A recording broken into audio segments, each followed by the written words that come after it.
अपक्ष सुशिक्षित उमेदवार राहुल काठोळे भिवंडीतून बाळामामासह कपिल पाटील व निलेश सांबरे यांना देणार कडक झुंज।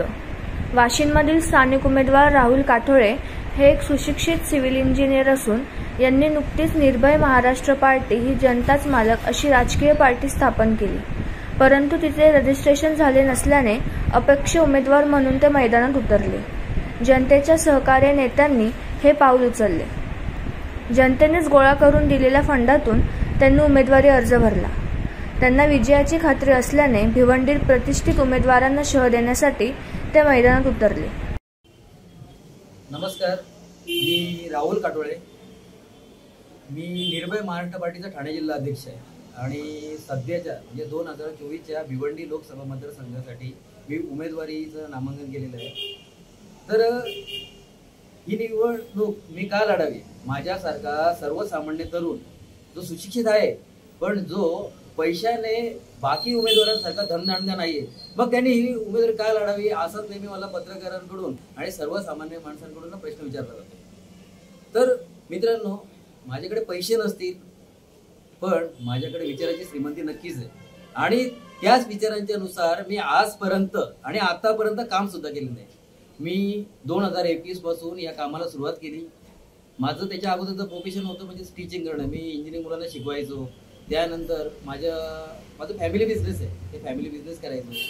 पण कुठेतरी असं वाटायचं का कोणतरी येईल आपल्यासाठी आणि आपल्यासाठी तो काम करेल।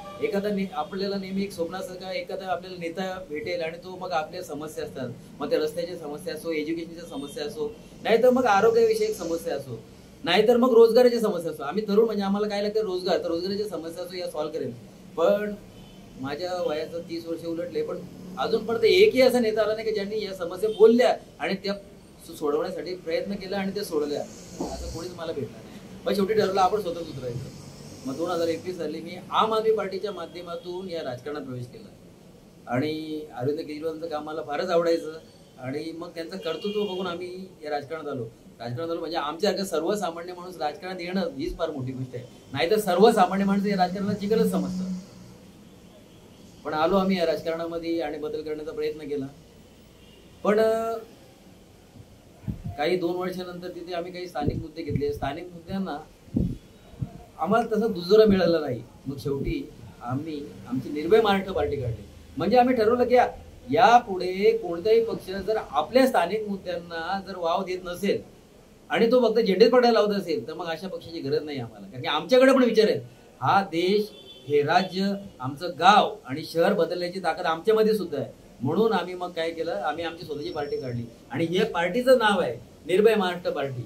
आणि आमचं जे धोरण आहे ना ते म्हणजे जनताच मालक। आम्ही या देशाचे मालक आहोत, आम्ही या देशाला टॅक्स भरतोय। येस, ही सगळी सिस्टीम आहे आणि हे जे देश आहे हे आमच्या पैशातून चालतंय, मग आम्ही मालक पण का घ्यावं नाही? आणि तुम्हाला माहिती आहे भीक मागून तर काही मिळत नाही, मध्ये आणि लढावं लागते, झगडावं लागते आणि मग झगडण्यास तयार झालो। मग पार्टीचा कार्यकर्ता म्हणून काम केलं, पार्टीचं ठाणे जिल्हा अध्यक्ष म्हणून काम केलं आणि आता म्हणजे मोठी हिंमत करून ही उमेदवारी सुद्धा लढतोय। आणि तुम्हाला सांगतोय ही उमेदवारी जशी मी लढण्याचा निर्णय घेतला, माझ्या खिशात 1 रुपया नव्हता। मला पोलीस प्रशासनाने, महसूल प्रशासनाने खोट्या केस करून जेलमध्ये टाकलं होतं आणि मग हायकोर्टाची ऑर्डर मिळवून मला तडीपार केलं होतं।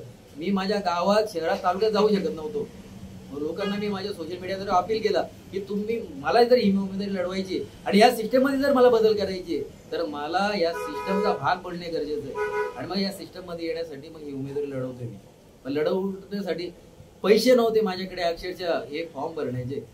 आणि मग मी काय केलं, मी सोशल मीडियावर अपील केलं माझ्याकडे पैसे नाहीयेत, मी उमेदवारी भरणार कसं काय? लोकांनी मला 1 रुपया, 2 रुपये, 50 रुपये, 500 रुपये, 1000 रुपये करून डिपॉझिट पाठवलेली आहे आणि ती डिपॉझिट भरून मी हे इलेक्शन लढतोय। म्हणजे एक तर आहे का आतापर्यंत जे 3 वर्षामध्ये मी लोकांसाठी कामं केले त्यातून मी लोकांचा विश्वास मिळवला आणि त्यातून लोकांनी मला ही डिपॉझिट दिलेली, म्हणजे मला ही जनतेतून डिपॉझिट मिळालेली आणि जी जनता मला डिपॉझिट देऊ शकते ना ती जनता मला निवडून पण आणू शकते। आणि तुम्ही मला विचारताय की कपिल पाटील, निलेश सांबरे किंवा बाळामा असे मातबर उमेदवार आहेत, तर मी सांगतो हे मातबर कसले चोर उमेदवार आहेत। यांनी फॉर्म भरायचे आणि नंतर इलेक्शनला फॉर्म काढून घ्यायचे आणि मग नंतर माहित होतंय यांना कुठेतरी राजकारणामध्ये एक स्थान दिलं गेलंय। सांगतो ना मात्र तुम्हाला ज्या वेळेला मागच्या वेळेला कपिल पाटलाच्या विरुद्ध बाळ्यामामा उभे होते, बाळ्यामामाने जेव्हा खासदारकीचा फॉर्म लेटर घेतलं ना, त्यावेळी त्यांना जिल्हा परिषद दिली गेली. सेम एक जिल्हा परिषद कोणाला भेटली? आपले निलेश सांबरे, ज्यांचं नाव चर्चेत आहे. आणि मग या जिल्हा परिषदेमधून विकास कामं यांनी जेवढी पण केली, त्या विकास कामांची आजची जर स्थिती पाहिली तर जो रस्ता बनवला असेल ना, ज्याची व्हॅलिडिटी 5 वर्ष असेल ना, तो 6 महिने टिकला नाही. बाळ्यामामा कोण? कॉन्ट्रॅक्टरच आहे. कपिल पाटील कोण आहे? कॉन्ट्रॅक्टरच आहे. आणि निलेश सांबरे कोण? हे सगळे कॉन्ट्रॅक्टर आहेत. मग कॉन्ट्रॅक्टर मधून शेकडो कोटी कमवायचे म्हणजे कसे? तर जिथे 20% प्रॉफिट असेल तर 80% प्रॉफिट काढायचं. म्हणजे रस्ते किंवा विकास कामाच्या क्वालिटीमध्ये कॉम्प्रोमाइज करायचं आणि एक्स्ट्रा पैसे काढायचे. त्यालाच आपण म्हणतो भ्रष्टाचार. आणि मग त्याच पैशातले थोडेसे पैसे घेऊन जनतेला सुविधा द्यायच्या. मग कपिल पाटला सारखा आणि बाळ्यामामा सारखा माणूस त्याच्या कार्यकर्त्यांना मोठा बनवणार पैसे देऊन, आणि निलेश सांबरे सारखा माणूस थोडीशी 10% रक्कम खर्च करून लोकांना वाटून देऊ म्हणणार. अरे जर तुम्हाला चांगलेच कामं करायची होती तर गव्हर्नमेंटच्या पैशातून गव्हर्नमेंटच्या सुविधा द्यायच्या होत्या ना. स्वतः पैसे लुटायचे आणि मग लोकांना वाटायचे पीक देण्यासारखे आणि बनायचं मी देऊ. तर या प्रकारचे उमेदवार माझ्या अजिबात तोडीसतोड नाहीये. कारण की जनतेकडून मला पाठिंबा आहे आणि हे जनतेनेच मला पुढे केलेलं आहे. आणि यांच्यापेक्षा कितीतरी दांडगा जनसंपर्क आहे माझा. यांचा जनसंपर्क, यांचे कार्यकर्ते आहेत ना, ते पगारी कार्यकर्ते, हे पगार देऊन कार्यकर्ते पोहोचतात. आणि माझ्यासाठी स्वतःचा पगार खपून आलेले कार्यकर्ते. मी त्याला कार्यकर्ते नाही, आम्ही काय बोलतो त्याला सहकारी, जे स्वतःचा पगार संपवतात. माझ्यासाठी काम करणारे, माझ्यासोबत काम करणारे कितीतरी तरुणांच्या नोकऱ्या गेल्यात माझ्यासाठी काम करताना, माझ्यासोबत काम करताना. म्हणून याच्यावरून विचार करा. प्रश्न आहे या लोकसभा मतदारसंघातले, हे सगळेच्या सगळे प्रश्न मी सॉल्व्ह करणार जर तुम्ही मला, आणि तुम्ही मला देणारच निवडून, मला हे माहीतच आहे. आणि मग तुम्हाला सांगतो, या पूर्ण भिवंडी लोकसभा मतदारसंघामध्ये कुठल्याही रस्त्यामध्ये मी भ्रष्टाचार होऊन देणार नाही. माझं अजून आहे की हे शिक्षण जे आहे ना, शिक्षण हे विकत शिक्षण अजिबात नको आहे.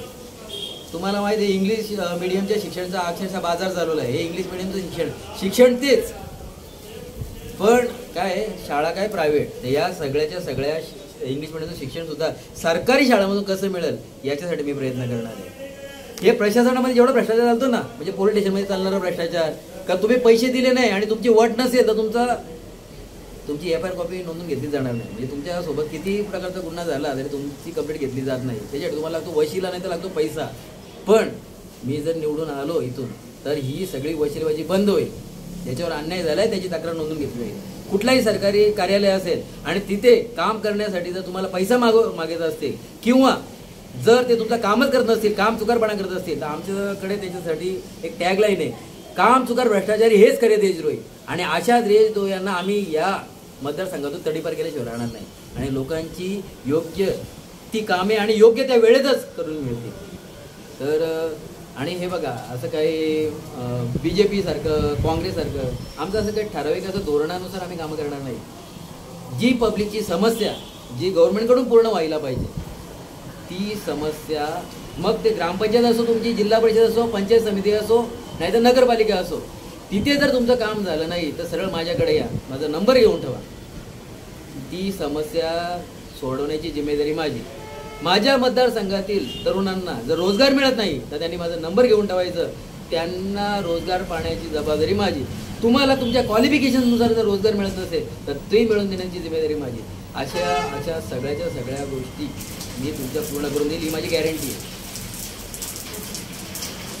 भिवंडीकरांना आणि भिवंडी लोकसभेत जेवढे पण तालुके, नगरपालिका, महानगरपालिका येतात, सगळ्यांना माझं एक विनंती आहे की तुम्ही यावेळी निवडून देताना कोणाचा किती प्रचार आहे, कोणाची किती हवा आहे, कोणी किती पैशाने हवा तयार केलेली आहे आणि कार्यकर्त्यांनी हवा तयार केलेली आहे, हे न पाहता कोण उमेदवार सच्चाईचे म्हणजे सरळ मार्गाने आपल्यापर्यंत येतोय, बरोबर, त्याला तुम्ही निवडून द्या. आणि तो उमेदवार मीच आहे.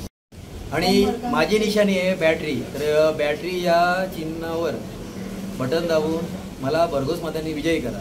तर तुम्हाला सगळ्यांना अपील आहे का तुम्ही ही निवडणूक मला भरघोस मतांनी निवडून द्या. प्रशासनाकडून आणि सरकारकडून या तुमच्या अपेक्षा आहेत ती पूर्ण करण्याची जबाबदारी सर्वस्वी माझी राहील. भले मी एकटा असेल पण मी सांगतोय, मी तो प्रवासी आहे जो सिग्नलवर थांबणार आहे सिग्नल लागल्यानंतर. कारण की मग बरोबर पाठीमागच्या जेवढ्या गाड्या येतात त्यांना मी थांबायलाच लावेल. तर धन्यवाद. वंदे मातरम.